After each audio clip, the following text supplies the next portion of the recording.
এফালে চৰকাৰৰ হৰ ঘৰ জল আঁচনি আনফালে এটুপি পানীৰ বাবে হাহাকাৰ এইখন ৰাজ্যত পুৱাৰে পৰা দীঘলীয়া শাৰী পাতি হাতত বাল্টি লৈ খোৱা পানী সংগ্ৰহ অভয়পুৰীৰ এইটো অঞ্চলৰ ৰাইজে 400ৰো অধিক গাঁওবাসীৰ মাজত মাত্ৰ আছে এটা হেণ্ডপাম্প স্বাধীনতাৰ ৭৭ বছৰ পিছতো উন্নয়নৰ মুখ নেদেখিলে অভয়পুৰীৰ বামুনগাঁও পঞ্চায়তৰ অন্তৰ্গত ২ নম্বৰ ৰাভাপাৰাৰ গাঁওবাসীয়ে এফালে জলজীৱন আঁচনিৰ সংযোগ থাকিলেও পাইপেৰে গাঁওখনলৈ নাহে বিশুদ্ধ খোৱা পানী লোকসভা নিৰ্বাচনৰ প্ৰেক্ষণত এই দৃশ্য স্পষ্ট কৰিছে ৰাজ্যত কিদৰে হৈছে উন্নয়নৰ বন্যা আৰু এই সন্দৰ্ভত সবিশেষ জনাব ইন্দ্ৰনীল দাসে এখন গাঁও প্ৰায় ৩-৪০০ গাঁওবাসী আৰু এটা হেণ্ডপাম্প স্বাধীনতাৰ ৭৭ বছৰ পিছতো আচলতে পানীৰ বাবে জীয়াই হ'ব লগা আছে এখন গাঁও মই দেখাবলৈ যত্ন কৰিছোঁ এইখন হ'ল বঙাইগাঁও জিলাৰ অভয়পুৰ নিকটৱৰ্তী বামুনগাঁৱৰ ২ নং ৰাভাপাৰা আৰু ৰাভাপাৰাবাসীয়ে প্ৰায় বাৰিষা বাদে আন কেইটা মাহ এনেদৰে পানীৰে জীয়াই ভুগিব লগা হৈছে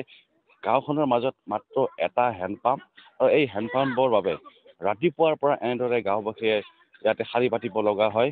খোৱা পানীৰ পৰা আদি কৰি যি নিত্য কৰ্ম আদি কাপোৰ ধোৱাৰ পৰা বাকী কামসমূহ তেওঁলোকে পানী ইয়াৰ পৰা সংগ্ৰহ কৰিব লগা হয় আৰু ৰাতিপুৱাৰ পৰা দেখা যায় শিশুৰ পৰা বৃদ্ধলৈকে মহিলা বোৱাৰীসকলে হাতে হাতে বাল্টি লৈ কলহ লৈ এই হেণ্ডপাম্পটোলৈ পানী সংগ্ৰহ কৰিবলৈ আহে আৰু এয়া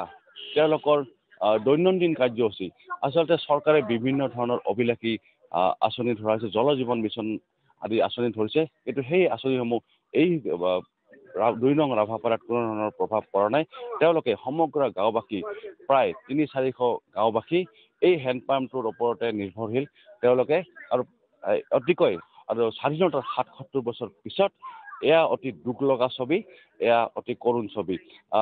মই আচলতে জানিব বিচাৰিম ৰাতিপুৱা প্ৰতি আপোনালোকে সদায় এনেদৰে পানী নিব আহিব লগা হয় হয় নমস্কাৰ এনেকৈ সদায় দিনে পানী নিব অহা হয় মাইকীবিলাক আহে আৰু মতা মানুহবিলাক হাজিৰা কৰি আহে অহাৰ পিছত সিহঁতে ইয়াতে পানী গা ধুব আহে ৰাতি হ'লেও ইয়াতে গা ধুব আহে কিমান অসুবিধা হৈছে আমাৰ পানীৰ কাৰণে খোৱা পানী আৰু কি বাকী খোৱা পানী গৰু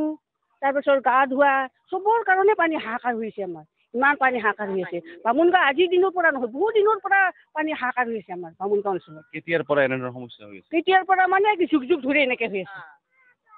ইয়াতে জল জীৱন মিছন ইয়াতে পানীৰ একো ব্যৱস্থা নাই কৰা নাই ব্যৱস্থা মাত্ৰ এটাহে কৰিছে ইয়াতে